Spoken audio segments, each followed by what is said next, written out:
Salut, c'est Joshua, joshuamatei.fr. Dans cette vidéo, j'aimerais aborder le concept plus théorique du curse of knowledge ou la malédiction du savoir et montrer comment ce biais cognitif dont on est tous victimes peut avoir un impact très négatif sur notre façon de faire, d'aborder, d'analyser nos campagnes sur Facebook et sur Instagram.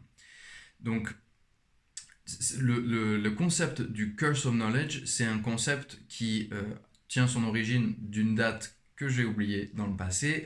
C'est une découverte de quelqu'un que j'ai oublié dans le passé. Par contre, je me rappelle quand ma prof a reproduit cette expérience en cours et je vais d'abord devoir vous expliquer ce que c'est the curse of knowledge pour vous expliquer comment ça s'applique à moi et à vous et comment vous pouvez contourner du coup ce biais cognitif pour vous assurer d'aborder la création de vos campagnes le plus intelligemment possible.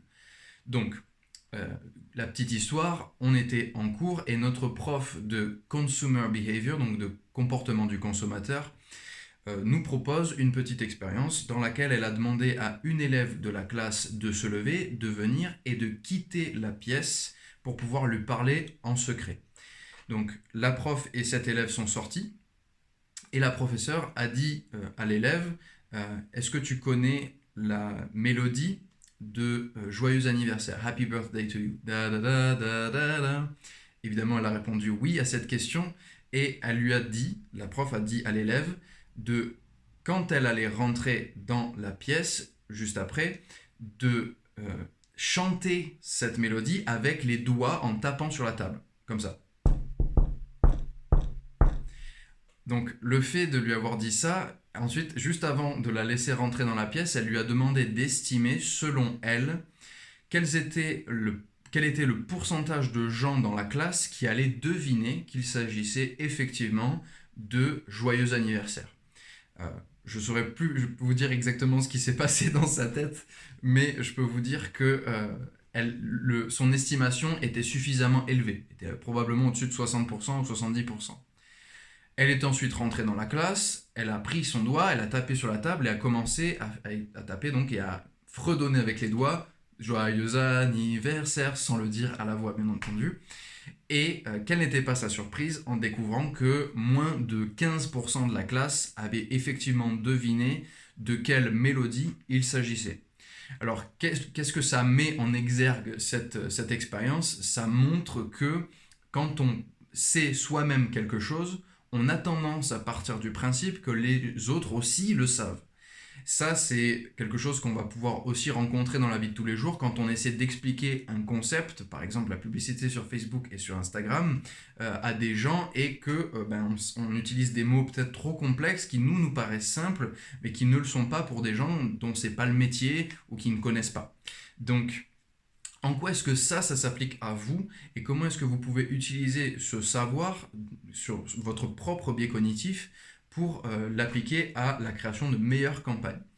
Une erreur que je vois très très régulièrement dans la création de campagnes sur Facebook et sur Instagram, c'est que souvent les propriétaires d'entreprises ont tendance à partir du principe que les gens savent quel est le bénéfice de leur produit ou que les gens savent pourquoi le produit ou le service est génial, etc., etc.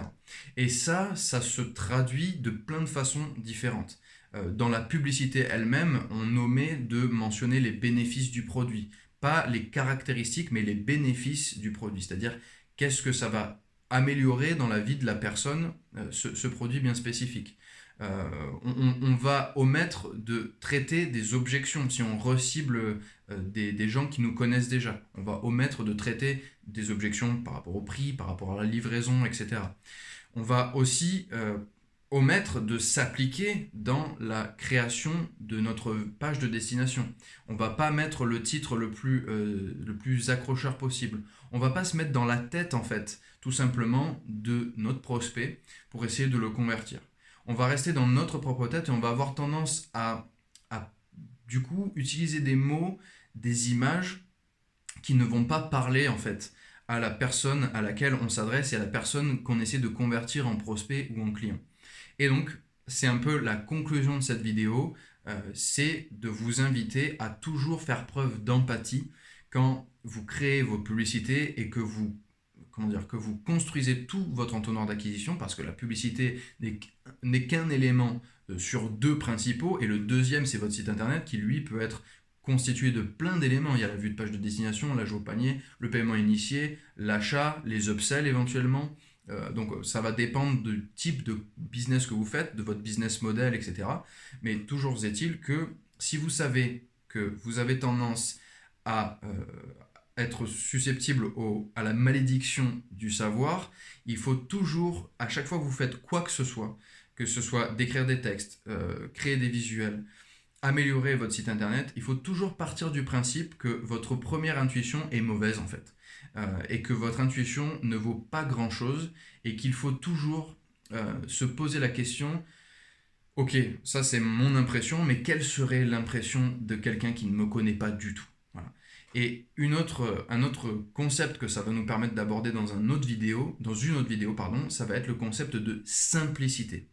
Parce qu'on va souvent avoir tendance à justement, à cause du curse of knowledge, à aller trop loin dans la complexité et du coup omettre la partie simple et oublier aussi que les gens qui cliquent sur une publicité et arrivent sur un site, quand je dis les gens, ça m'inclut aussi, ça vous inclut aussi, sont dans une espèce de torpeur quand ils sont sur Facebook et sur Instagram. On a tous des moments où on est un peu hypnotisé, où on n'est plus vraiment dans le monde réel. Et c'est exactement le cas, surtout quand on est en train de scroller pendant 10 minutes sans savoir ce qui se passe. Donc il faut à ce moment-là certainement pas utiliser Shakespeare pour attirer l'attention des gens, mais plutôt des mots puissants et des mots simples. Voilà, j'espère que cette vidéo a été utile pour vous expliquer un peu au niveau théorique comment aborder la création de vos campagnes, pour vous assurer que votre mindset est bon et optimisé pour la meilleure création possible. Voilà. J'espère que cette vidéo vous a été utile. Encore une fois, j'aimerais vous demander de cliquer sur j'aime sous la vidéo et de vous abonner à la chaîne. Et je vous dis à très bientôt dans la prochaine vidéo.